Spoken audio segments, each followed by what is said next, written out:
Okay mga bro, magandang araw. Welcome back na naman sa ating mga tutorial patungkol sa mini chainsaw. Ayan, ngayon mga bro ay ituturo ko sa inyo sa pangalawang pagkakataon ang pagbaklas ng ating clutch drum ng ating mini chainsaw.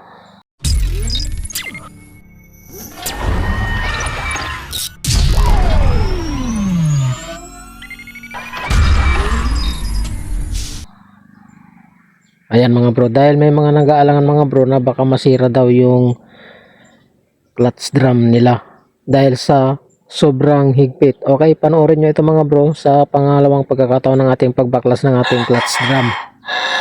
Okay, so ang problema kasi nitong chainsaw na ito ay nagpalit na ng diaphragm pero nagwa-wild pa rin. Pero ang topic natin ngayon ay kung paano baklasin ang clutch drum ng mini chainsaw. Okay, bago yan mga bro ay tanggalin muna natin tong dalawang tornilyo na ito. Tatanggalin natin tong kanyang cover.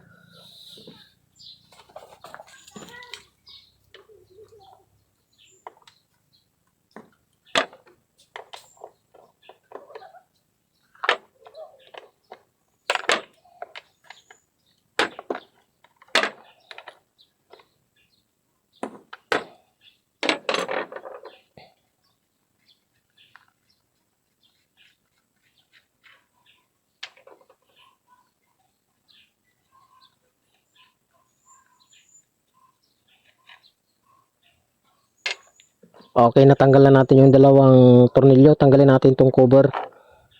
Yan. So marumi pa mga bro. Kagamit lang kasi nito, katitesting namin pero bumabalik yung sira. Kaya check natin yung mga oil seal dun sa mga bearing.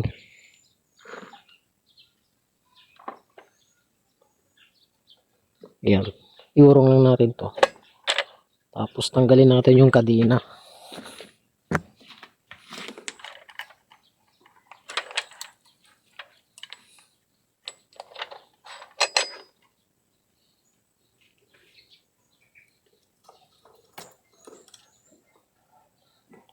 Tapos tanggalin natin yung guide bar.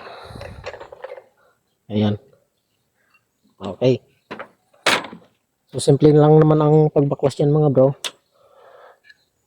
Tanggalin natin yung mga dumi. So ang pagbaklas yan mga bro ay kumbaga ito yung clutch drum natin mga bro ay dito natin pupukpukan ng punson, hindi dito, dahil itong thread nito ay left thread mga bro. Imbis na pag ganun yung kanyang pahigpit, pag ganun paluwag, counterclockwise mga bro, dito tayo magpupunson kapag ganyan yung forma ng ating chainsaw. Dito, wag dito mga bro. Pag dito nyo pinunson ito, pahigpit yan, kailangan dito. Okay, so hindi pa nababaklas itong clutch drum na ito mga bro. First time niyang mabaklas dahil pinapagawa ito sa atin ng may-ari. Okay, dahil ang problema nito mga bro ay nagpalit na tayo ng diaphragm pero bumabalik yung kanyang pagwa-wild. Kaya i-check natin yung mga oil seal sa mga bearing sa sigunyal. Bali ang gamit lang natin dito mga bro ay martilyo at saka yung T-wrench.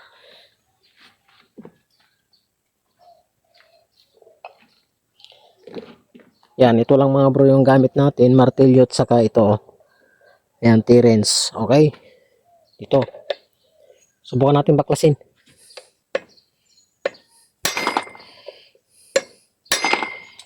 Ayan, pag ayaw niya mga bro, ikot-ikutin natin. Ikutin natin.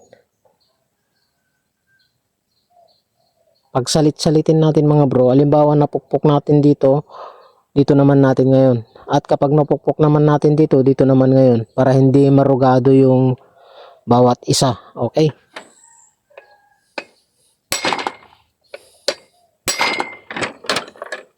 Ayan. So, pagpalitin na naman natin.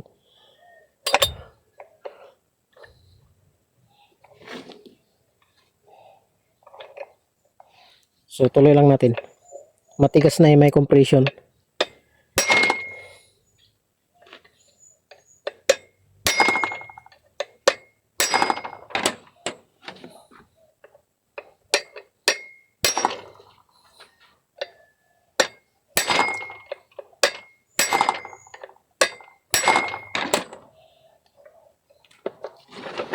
Yan, tuloy-tuloy niya lang mga bro hanggang sa lumuwag.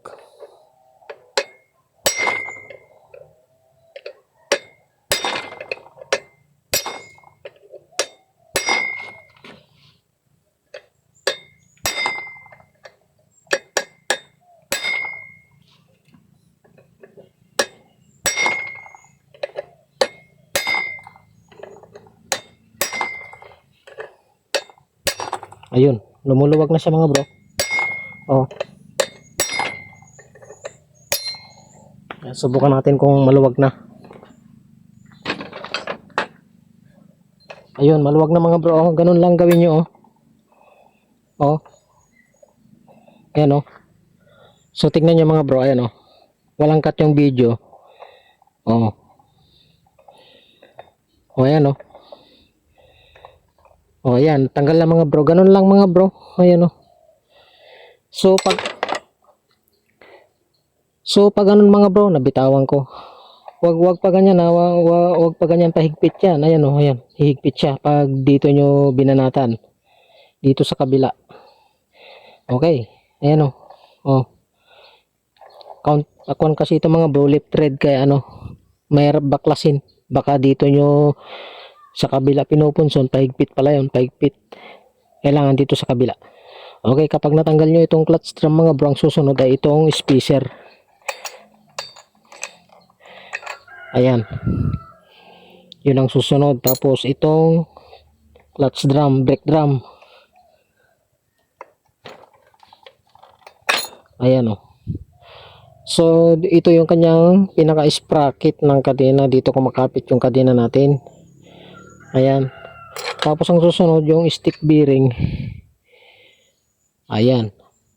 Tapos, ang susunod ay yung plastic na nagpapaikot dun sa bomba ng langis papuntang kadena. Ito oh. Ito yung pinapaikot naman nito. Itong brake drum natin ito oh. Itong gear na ito yung nagpapaikot din doon sa plastic na ito para mapaikot niya yung bomba ng langis papuntang guide bar. Oh. Tuloy-tuloy lang mga bro. Basta pagsalit-salitin nyo lang ito. Kumbaga ito, wag puro dito kakabilaan yung ganun, ipipihit nyo pag ganyan. Yung kumbaga komportable kayong ano, magpukpok para hindi siya marugado. Yung iba naman may ginagamit dito, alam nyo yung pagbaklas ng yung pangkuan sa ano mga grinder, yung pambukas dun sa pagpalit-palit ng talim ng grinder, pwede dito yun. Kaya lang pag sobrang higpit ito, mababaluktot yun. Yan. Okay. Okay, ganun lang mga bro. Kabisik ang pagbaklas ng ating clutch drum ng ating mini chainsaw. Okay, ayos. Sana nakatulong sa mga baguhan na nagbabaklas ng ating mga clutch drum.